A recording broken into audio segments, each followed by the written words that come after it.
Soucieux de maîtriser leurs dépenses, de fluidifier le traitement administratif des achats et de respecter les contraintes réglementaires telles que les délais de paiement ou encore la facturation électronique, aujourd'hui de nombreuses sociétés nous sollicitent pour revoir les processus achats.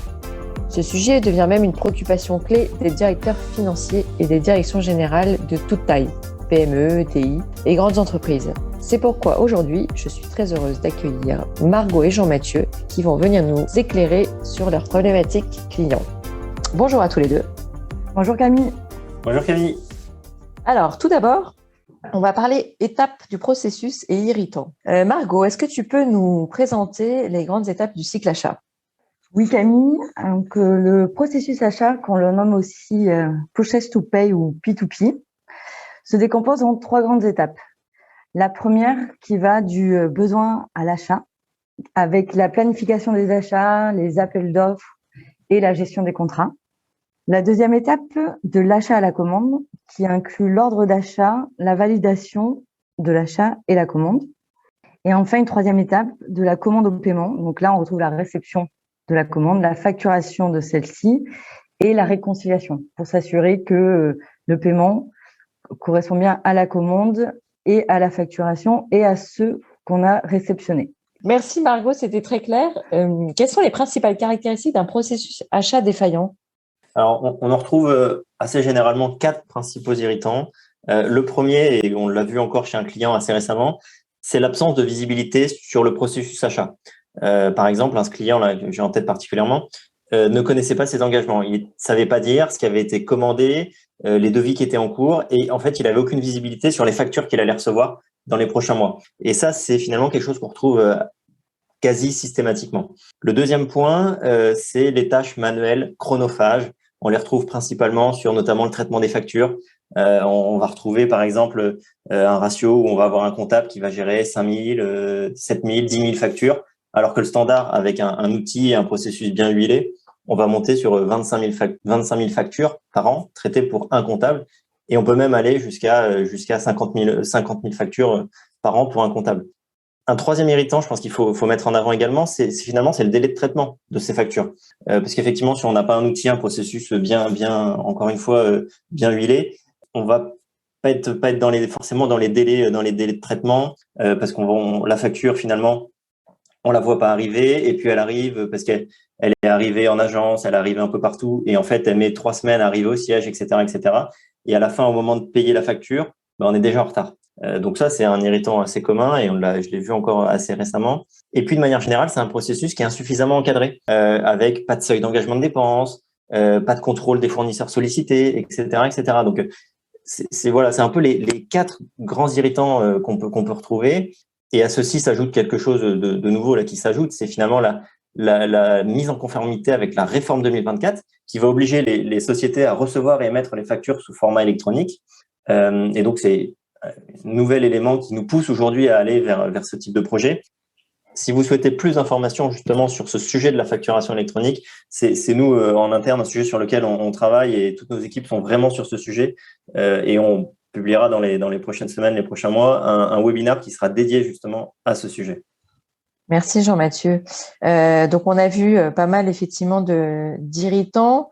Alors aujourd'hui, comment on peut les traiter justement? Quelles peuvent être les différentes étapes clés d'un projet P2P? Et concrètement, en fait, quelles sont vos recommandations du fait de votre expérience et de vos interventions chez les différents clients? Qu'est-ce que vous pouvez nous dire sur ces sujets-là? Il y a 3 phases. La première, c'est l'état des lieux, où on fait une analyse qualitative et quantitative de l'existant. Et aussi, on établit la cartographie des SI. Les recommandations sur cette première étape, c'est de faire un état des lieux rigoureux et factuel, et de prendre le temps d'identifier tous les risques sur ce projet et d'essayer d'apporter une réponse sur l'ensemble des risques identifiés. Alors, on a une deuxième phase qui commence tout de suite après. Finalement, c'est la phase de construction des processus cibles, dont la finalité, ça va être d'avoir construit un cahier des charges qu'on enverra à l'éditeur, et qui sera le point de départ des négociations et des discussions avec les éditeurs.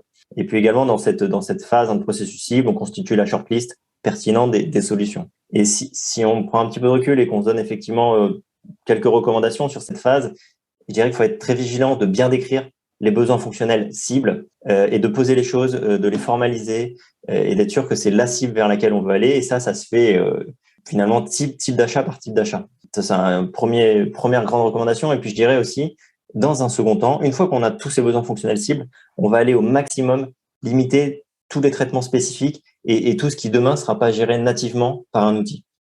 Et concernant la troisième étape qui est le choix de l'éditeur, c'est une étape qui est dédiée aux démonstrations des éditeurs, la préparation des grilles d'évaluation, les soutenances et l'analyse des offres des éditeurs. Sur cette partie-là, je peux vous donner deux conseils. Le premier, c'est de préparer un ensemble de questions clés sur lequel l'éditeur devra se positionner. Parce que quand on envoie le cahier des charges, qui est normalement à peu près de 50 pages en fonction de la taille de l'entreprise, il va y répondre, mais ça sera une réponse assez complète. Et pour l'aiguiller, pour qu'on soit sûr qu'il réponde aux critères qui pour nous semblent indispensables, on va lui demander de se positionner sur ces questions-là qui seront faites à partir du cahier des charges qu'on leur envoie.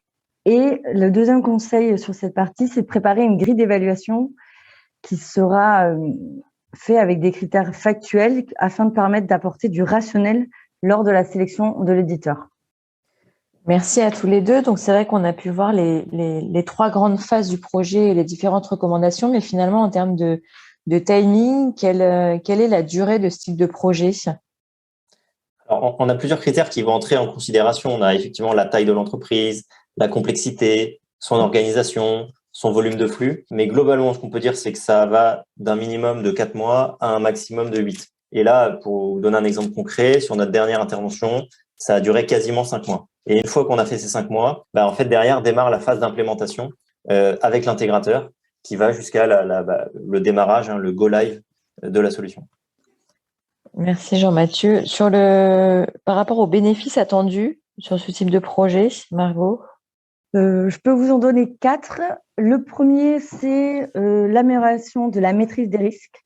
Donc, comme par exemple, c'est solliciter des fournisseurs qui sont respectueux des règles et qui sont fiables. Un second, c'est piloter et anticiper les engagements de dépenses. Du coup, comme ça, on accroît la visibilité de nos dépenses de l'ordre d'achat jusqu'au paiement. On sait ce qu'on a dans le pipe et qu'est-ce qu'on va devoir payer. Et on ne se retrouve pas directement en face de la facture qu'on doit payer. On n'est pas sûr que cette facture, quelqu'un l'ait bien engagée pour la société. Un troisième objectif, c'est aussi de supprimer les tâches chronophages et sans valeur ajoutée. Par exemple, une personne qui va devoir faire un bon à payer sur une facture. Le fait de tout automatiser et de digitaliser, ce bon à payer peut se mettre directement dans une solution.